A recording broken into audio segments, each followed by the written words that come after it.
Jean chapitre 19 et nous allons lire à partir du verset 25. Jean chapitre 19, on va lire à partir du verset 25. Verset 25 et le verset 26. Jean 19, 25, 26. Je lis la parole de Dieu.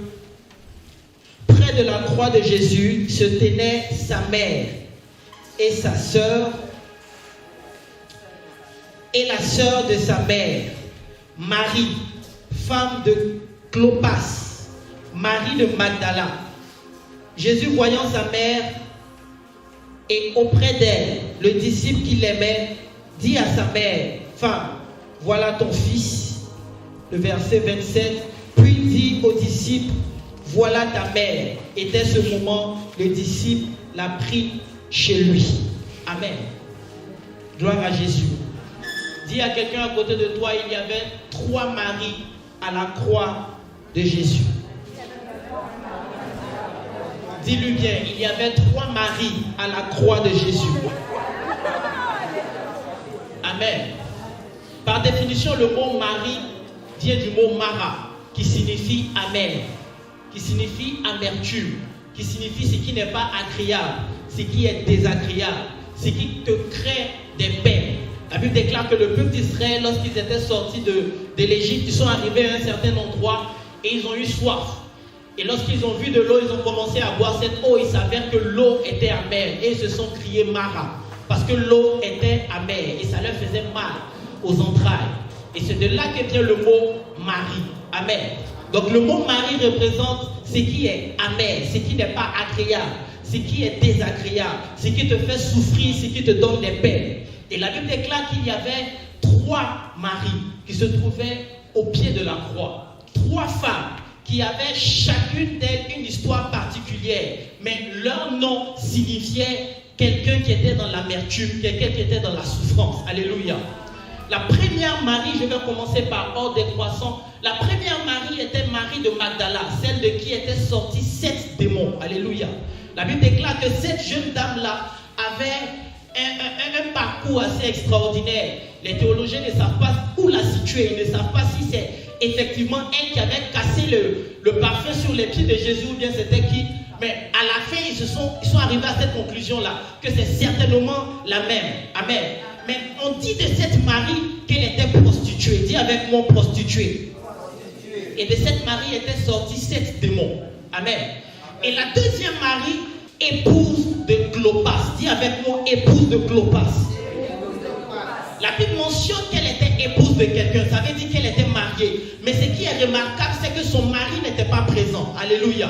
Ce qui est remarquable, c'est qu'elle avait le titre d'une femme mariée, mais elle était devant la croix de Golgotha, devant Jésus de Nazareth, certainement parce que son mariage battait de l'air. Dis amen avec moi. Et la troisième Marie, qui était la mère, lorsque Jésus était encore petit, il est parti avec sa mère au temple, lorsqu'il était encore tout petit. Et un prophète a vu l'enfant Jésus, il a commencé à prophétiser sur l'enfant. Et il a dit à sa mère, il lui a dit, une épée te transpercera l'âme. Amen.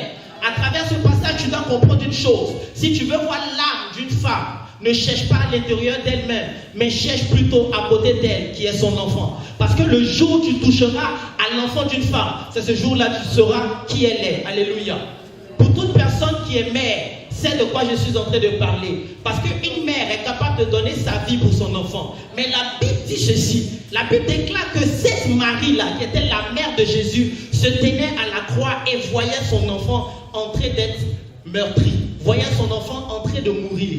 La troisième catégorie de Marie, c'est la catégorie des femmes qui se sont mariées, qui ont vécu dans le foyer, peut-être même qui ne regardent même plus à son mari, parce que le temps a passé, il est vieux, il est grochon, il fait ce qu'il veut. Mais ce qui l'importe, ce sont ses enfants. Ce qui l'importe, c'est la situation familiale.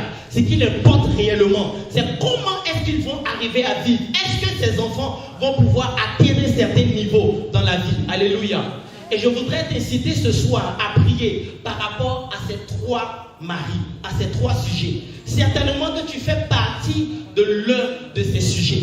Peut-être que tu n'es pas encore marié, mais dans ta vie se trouve ton parcours. Peut-être que tu es marié, mais dans ta vie, lorsque lorsque tu as été marié, tu ne pensais pas que ton mari était comme ce qu'il te montre maintenant. Tu ne pensais pas que le foyer était ce que tu es en train de voir maintenant. Peut-être que les gens ont tout fait pour pouvoir mener ton foyer comme si ça ne fait rien. Mais aujourd'hui, je veux t'annoncer une chose. Notre Dieu est capable de tuer le lion qui agissait contre ton mariage et contre ta famille dans le nom de Jésus. Je pensais que quelqu'un allait me dire Amen bien. Donc je pensais que quelqu'un allait me dire Amen très bien. Je pensais que quelqu'un allait se lever et dire très fort Amen. Alléluia. On va s'attaquer directement à la première catégorie de mari. La première catégorie de mari, ce sont ces femmes-là qui ne sont pas mariées. Mais la Bible déclare que cette Marie en question, elle avait un parcours extraordinaire. La Bible dit qu'elle est venue casser aux pieds de Jésus un parfum de nard et 300 deniers. Et 300 deniers était l'équivalent du salaire annuel de quelqu'un. Ça veut dire que tu es payé peut-être à 300 000 ou à 250 000 par mois. Donc, que fait le parfum qu'elle a cassé? Mais on disait d'elle qu'elle était prostituée. Imaginez un peu la dimension de prostitution dans laquelle elle était. Imaginez un peu le nombre de personnes qu'elle a eu à rencontrer afin d'avoir ce parfum-là. Maintenant, si la Bible dit ceci, lorsque une personne sort avec une prostituée, ils font une seule chair avec cette prostituée. Mais lorsqu'on parle de sortir avec une prostituée, on ne parle pas de sortir avec une prostituée simplement physiquement. Mais le fait de sortir avec une prostituée parle aussi des échanges d'esprit que tu peux acquérir lorsque tu sors avec quelqu'un. Regarde, je ne connais pas ta vie, mais je suis persuadé d'une chose. Avant que tu ne connaisses Jésus, avant que tu ne puisses avoir Christ comme Seigneur et Sauveur, tu as eu à passer dans certains endroits. Tu as eu à connaître certaines personnes. Et chaque personne où tu es passé t'ont laissé des séquelles dans ta vie. Alléluia. Il y a certaines personnes qui ne se rendent pas compte de combien leur passé les suit jusqu'à aujourd'hui. Il y a des personnes que tu as eu à connaître il y a 3 ans, 4 ans, 5 ans, mais tu continues à les voir en songe. Il y a des actions que tu as eu à poser il y a longtemps de cela, mais ces actions te poursuivent jusqu'à maintenant. Et ce soir, je vais te donner l'opportunité de briser cela dans le nom puissant de Jésus. Écoute, je parlais avec une de mes filles un jour, et pendant qu'on était en train de parler, c'était difficile pour qu'elle puisse se marier. Et un jour, pendant une révélation, pendant un temps de prière, je lui dis que je vois comme si tu as eu à faire un pacte avec un homme. Mais elle avait oublié. Et quelques temps après, elle se rappelle. Elle a dit, ah, homme de Dieu, je me rappelle. Quand j'étais encore adolescente, le premier gars avec qui j'étais, comme nous ne connaissons rien, on a eu à se blesser nous deux et on a collé notre sang. On a collé notre sang ensemble. Et on a fait le pacte de ne jamais se laisser. Je dis la raison pour laquelle jusqu'à présent, tu n'es pas marié, c'est ça. Parce que spirituellement, tu es marié à quelqu'un. Quelque chose s'est passé avant que tu ne puisses entrer dans ton mariage. Il y a des choses qui se sont produites. Certaines personnes ont vu leur vie basculer simplement parce qu'elles ont rencontré la vie de quelqu'un. Simplement parce qu'elles ont marché au même côté avec une personne qui ne fallait pas. La Bible dit ceci, éloigne-toi de la femme étrangère. Il n'y a pas seulement que des femmes étrangères, mais il y a aussi des hommes étrangers. Je ne sais pas qui tu as rencontré dans ta vie, qui a mené ta vie jusque là où tu te trouves aujourd'hui. Mais aujourd'hui, par la puissance du nom de Jésus, je veux déclarer et décréter que le lion contre ton mariage est en train de mourir maintenant. Est-ce que quelqu'un peut se lever et commencer à parler à Dieu? Tu veux dire à Dieu, Seigneur, je n'étais pas conscient de ce qui m'arrivait. Je ne savais pas ce que je faisais parce que je ne te connaissais pas encore. Mais Père, tu dis dans ta parole, les choses anciennes sont passées. Voici que toutes choses sont devenues nouvelles. Alors ma vie a désormais changé. Et toutes les alliances que j'avais bâties dans mon existence, à partir d'aujourd'hui, cela me laisse et cela est détruit dans le nom de Jésus. Est-ce que quelqu'un peut lever la voix? Dans son travail, à chaque fois les gens venaient vers lui pour pouvoir faire certains travaux. Il n'était pas le seul qui faisait ce travail, mais bizarrement il avait quelque chose qui faisait que tout le monde était attiré par lui. Il était vraiment excellent dans ce qu'il faisait. Et un jour il a rencontré une jeune fille dans un bar. Il a commencé à draguer la fille et ils sont allés à l'hôtel. Et après qu'ils aient fini de faire ce qu'ils avaient à faire, pendant qu'il était couché sur le lit et la jeune fille était dans les toilettes, Soudainement, il a eu comme un petit sommeil. Et quand il a commencé à somnoler, il a vu quelque chose qui s'est passé. Pendant qu'il était assis sur le lit, il s'est vu sortir de lui. Quand il s'est vu sortir de lui, la personne qu'il voyait, c'était lui. Et la personne a commencé à marcher avec un air triste. Il marchait la tête abaissée. Et il était effrayé. Il savait que quelque chose s'est passé, mais il ne comprenait pas qu'est-ce que c'était. Et puis il disait, mais tu vas où? Reviens, reviens. Où tu vas? Reviens. Il criait. Et son deuxième lui le regardait avec un regard vraiment peiné et triste. Il a ouvert la porte et il est sorti. Et quand il est sorti, il s'est réveillé en criant. Et la jeune dame qui était dans la douche est venue directement. Il y a quoi? Qu'est-ce qui se passe? Il dit, il est parti. Mais qui est parti? Il dit, non, je l'ai vu, il est parti. Et soudainement, la jeune dame qui était à côté de lui a commencé à rire. Mais un rire vraiment terrifiant. Et quand elle a commencé à rire, il était étonné. Il a regardé, qu'est-ce qui se passe? Et puis elle lui a dit, ça t'apprendra. Et elle est sortie de la chambre. Et depuis ce jour-là, il travaillait toujours. Mais la manière dont il était traité au préalable, auparavant, ça avait changé totalement. Tout ce qu'on pouvait lui confier avant, personne ne lui confiait encore cela. Quand il faisait quelque chose, il faisait ces choses-là toujours comme avant, mais ça n'avait pas les mêmes résultats. Les gens qui le félicitaient à tout instant ne le félicitaient plus. Et il avait l'impression qu'il travaillait triplement pour recevoir un salaire encore plus petit. Et il a compris que ce jour-là, ce qu'il avait quitté, c'était l'aura qu'il avait, c'était la grâce qu'il avait. Une des choses qui arrive dans la vie de plusieurs personnes, lorsque ces personnes-là ont un parcours, comme j'ai dit, en griffe glorieux dans le passé, c'est que certaines personnes laissent derrière elles leur grâce, leur étoile, toutes les grâces et les bénédictions que le Seigneur leur a données. Je me rappelle, il y a quelque temps de cela, j'étais en train de parler avec une jeune fille qui vient dans les temps de prière qu'on organise, et qui me disait qu'elle sort avec un monsieur et qu'elle veut quitter, mais elle n'arrive pas. Et elle me dit qu'elle a eu un songe. Dans le songe, le monsieur en question, excusez-moi du terme, mais c'est comme s'il avait des rapports avec elle et son sexe, c'était un serpent qui était là, à la place de sa partie génitale. C'était un serpent. Et elle n'arrive pas à comprendre, mais elle ne peut pas le laisser. Et le gars lui a dit un jour clairement, il lui a dit, tu penses que cette grâce-là, ce sont tes parents seulement qui vont prendre? Nous tous, on va prendre ça. Choses qui sont arrivées dans le passé. Le Saint-Esprit n'a pas encore peut-être ouvert tes yeux pour que tu puisses voir, mais aie conscience de cela. Chaque action que nous posons, ces actions-là ont des conséquences. Mais le Seigneur nous donne aujourd'hui la capacité de briser ces choses dans le nom de Jésus. Tu vas te lever avec moi. Écoute, ce soir je suis venu parler à un révolté. Je ne suis pas venu parler à quelqu'un qui a tout. Assieds-toi. Si tu veux, tu peux sortir. Mais ce soir, je suis venu parler à un révolté. Tu vas élever la voix et tu vas dire, Seigneur, les grâces que j'avais perdues, comme tu es le Dieu de la restitution, je veux récupérer ces grâces-là dans ma vie. Et afin que l'ennemi n'ait plus d'occasion de pouvoir prendre ce que j'avais et que je puisse rentrer dans ma destinée. Est-ce que quelqu'un peut élever la voix?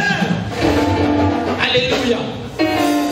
Écoute, il y a encore un autre problème lorsque tu as un passé glorieux ou lorsque tu as traversé certaines choses. La Bible dit ceci. La Bible dit, l'Esprit du Seigneur est sur moi car il m'a oint. Et il dit des choses, mais ces choses qu'il dit, c'est par ordre croissant ou par ordre d'importance. La première des choses qu'il dit, il dit, l'Esprit du Seigneur est sur moi car il m'a oint pour annoncer une bonne nouvelle aux pauvres. Ça, c'est l'évangile. Le fait que tu sois sauvé, c'est l'ordre de priorité de Dieu. Et l'onction, quand elle arrive, c'est dans un premier temps pour sauver des âmes. Maintenant, regarde ce qui se passe. La deuxième chose, il dit, pour guérir ceux qui ont le cœur brisé. Oh, je peux t'assurer d'une chose. La plupart des problèmes qu'on rencontre dans les foyers, dans les couples, c'est parce que certaines personnes ont eu le cœur brisé. Et cela n'a pas été guéri avant que plusieurs ne puissent rentrer. Frustration, blessures internes et toutes ces différentes choses-là créent la confusion dans les foyers. Je peux t'assurer d'une chose, l'un des problèmes fondamentaux dans le foyer, ce n'est pas parce que madame est insoumise ou même monsieur n'est pas trop compétent. C'est simplement parce que certaines personnes n'ont pas réglé des problèmes qui avaient été créés dans le passé. Le cœur est blessé. Et Dieu, sachant cela, il apporte son onction dans un deuxième temps brisé. Écoute, quelqu'un qui a été frustré par une relation antérieure, quelqu'un qui a été meurtri, blessé, quelqu'un qui a été malmené par une relation antérieure, lorsque cette personne rencontre peut-être même l'homme ou la femme de sa destinée, son attitude change, sa manière de fonctionner. Si elle était douce avant, à cause de ce qui s'est passé dans le passé, la personne n'est plus douce. Pourquoi? Elle est sur ses gardes. L'homme qui était gentil avant, qui donnait facilement l'argent, on dit non, lui il n'est pas ami, hein? Lui il n'est pas ami, il donne facilement. Il dit à cause de Goumé qu'il a eu, il devient avare. Pourquoi? Parce que son cœur est blessé. Je peux t'assurer d'une chose, si tu n'as pas guéri ton cœur, tu pourras rentrer dans n'importe quel foyer, mais la souffrance qui va t'accompagner, ça sera une souffrance sans précédent. Parce que tu ne vas pas que souffrir toi seul, tu vas faire souffrir la personne avec qui tu es. Mais je veux que tu dises avec moi, cela ne m'arrivera pas au nom de Jésus. Dis avec moi, cela ne m'arrivera pas dans le nom de Jésus. La Bible dit que l'onction de l'Éternel a la capacité de guérir ceux qui ont le cœur brisé. Tu vas élever la voix avec moi ce soir et tu vas implorer le Seigneur. Tu vas dire, Père, j'ai eu à traverser des choses. Écoute, il y a parfois des blessures. Tu ne te rends pas compte que tu es blessé jusqu'à ce qu'on touche la partie. C'est la raison pour laquelle je ne te dis pas, non, moi, avec tous mes ex, ça va, je suis en bon terme. Tu mens. Tu mens. Dis à ton voisin, tu mens. Il y a un petit quelque chose qu'ils n'ont pas encore touché. Un petit truc qu'ils vont commencer à toucher là. C'est là que tu vas te rendre compte que là, tu n'es pas encore guéri. Mais la Bible déclare que l'Esprit de Dieu connaît toutes choses, même les profondeurs de Dieu. Il est capable de sonder ton cœur. Et la partie qui n'est pas guérie en toi, cette partie-là sera guérie dans le nom de Jésus. Je veux que tu te lèves de là où tu es et que tu mettes la main sur ton cœur et que tu parles à Dieu. Dis-lui, dis Saint-Esprit. La Bible déclare que tu guéris ceux qui ont le cœur meurtri. Ce soir, j'ai besoin d'une guérison de ta part. Commence à parler à Dieu. Commence à des Clopas. Dis avec moi, femme de Clopas. Là, je suis en train de parler aux personnes qui sont déjà mariées ou des personnes qui sont à deux doigts de se marier. Amen. La Bible mentionne ceci. Marie, femme de Clopas. Mais il y a une chose qu'on remarque, c'est que Clopas lui-même n'est pas là. Clopas est absent. Il est désigné absent. Amen. Comme certaines personnes qui sont mariées, et parfois avant que tu ne rentres dans le foyer, il y a certaines choses que tu vois. Tu vois que l'homme est attentionné, il est doux, il est Superman. Tout ce que tu cherches chez l'homme, tu vois. Mais le jour où vous finissez de vous marier, il reste aux abonnés absents. Vous décidez de commencer à vivre ensemble. C'est là que tu découvres une autre facette de la personnalité de cet homme ou de cette femme. On m'a expliqué une histoire, il y a un homme qui s'est marié avec une jeune fille parce qu'elle chantait très bien. Elle chantait tellement bien, il avait dit, oh, la fille là, il faut que je la marie. Si je ne la marie pas, c'est pas bon. Donc il a commencé à persécuter la fille pour la marier, jusqu'à ce qu'elle accepte. Et quand elle a fini d'accepter, après le mariage et tout ça, à la nuit de noces, ils ont fini de faire ce qu'ils avaient à faire, ils étaient couchés. Et ils se réveillent au milieu de la nuit, ils voient la fille qui est couchée, elle bave. Ils ne pensaient pas que la fille qui chantait pouvait baver. Il la réveille, il dit, lève-toi, chante, chante, chante, chante, il faut oublier ça, chante. Amen. Pourquoi? Parce qu'il y a certaines choses que tu peux constater avant de te marier que tu ne verras pas une fois que tu seras dedans. Et cela a tendance à changer quelque chose en toi. Cela a tendance à changer ta façon de voir la personne. Avant, tu voyais ton homme fort, grand, beau, il avait tout. Mais une fois que vous êtes mariés, comme tu as l'habitude de le voir chaque matin, là, il n'est plus frais. Avant, il portait les vrais habits, mais là, tu ne le vois plus en habit. Tu te demandes, mais où est la fraîcheur? Le mystère est passé. Amen. Donc, le gars commence à devenir bizarre. Alléluia. Mais écoute, la Bible dit une chose. La Bible dit que Jésus a été invité aux noces de Canaan. Et la Bible dit que le vin est arrivé à manquer pendant le mariage. La Bible dit que le vin rend joyeux, n'est-ce pas? Donc ça veut dire que le premier vin qui arrivait à manquer, c'était le vin que tu as la capacité de donner à ton mari ou à ta femme. C'est la joie que tu as la capacité de lui donner. Mais il arrive un moment où ce vin-là commence à manquer. Il arrive un moment où tu n'arrives plus à satisfaire ta femme ou ton mari comme il faut. Pourquoi? La monotonie a commencé à s'installer. la routine a commencé à s'installer. Toutes les choses commencent à devenir pareilles. Tu arrives à la maison, c'est le même vieux pain avec une t-shirt de publicité. C'est le même gros ventre devant la télévision en train de regarder ballon. C'est la même façon de crier. Toujours pareil. Mais dis-moi, je vais te dire quelque chose ce soir. Dieu est capable de changer cette situation. Alléluia. Dieu est capable d'apporter un vin nouveau dans ce foyer qui était devenu un peu bizarre. Je décrète et déclare sur la vie de quelqu'un qui est déjà marié et qui a commencé à vivre une monotonie. Dieu restaure ton couple dans le nom de Jésus. Je voudrais que tu te lèves et que tu commences à prier avec moi par rapport à ce sujet.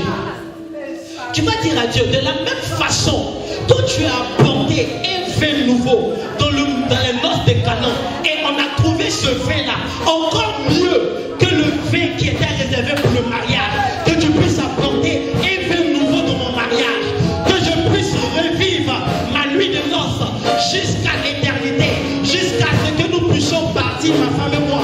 Est-ce que tu peux lever la voix et commencer à parler? Toi qui n'es pas encore marié, commence à proclamer ces paroles sur ton futur mariage. Et lève la voix et commence à parler à Dieu. Parle à Dieu, parle à Dieu. Déclare tes choses. Déclare tes choses, déclare cela. L'une des choses de pire qui peut arriver à une personne, c'est lorsque cette personne-là fait un mauvais mariage. Un mauvais mariage détruit toute une vie. Un mauvais mariage détruit toute une vie. Amen. Et plusieurs personnes se retrouvent en train de marcher avec certaines personnes avec qui ils ne sont pas censés marcher. Ils sont en train de faire certaines choses avec des personnes avec qui ils ne sont pas censés faire certaines choses. C'est la raison pour laquelle, en tant que chrétien, d'après la première des choses que nous devons savoir, parfois quand on dit cela, les gens pensent que c'est amusement. Écoute, tu es chrétien, tu es chrétienne. C'est toi, tu vas marier un non-chrétien ou une musulmane ou un musulman. Le jour où tu vas dire qu'il y avait, il va dire il y a Maouloud. Allons-y, on fait Saraka pour donner aux gens. Et puis, c'est toi qui deviens intercesseuse à la maison. Pendant que tes camarades sont des adorateurs. Parce qu'à la vérité, celui qui est bien marié, c'est un adorateur. Il adore toujours le Seigneur et rend gloire à Dieu. Mais celui qui est mal marié, toujours il est en train de prier. Seigneur, aie pitié de moi. Je t'en prie, toujours tu pries. Pourquoi? Parce que tu as eu à faire un mauvais mariage. Alléluia. Il y a celui qu'on appelle l'homme, la femme étrangère. Ce sont ces personnes-là que le diable envoie sur la destinée de certaines personnes pour court-circuiter sa vie, pour l'emmener à pouvoir se détourner de la volonté de Dieu, pour l'emmener à pouvoir aller outre le plan parfait de Dieu pour lui ou pour elle. Mais la grâce nous a été donnée afin que nous puissions surpasser ces choses-là, afin que nous puissions surpasser l'homme ou la femme étrangère que le diable aura emmené sur ta vie. Alléluia.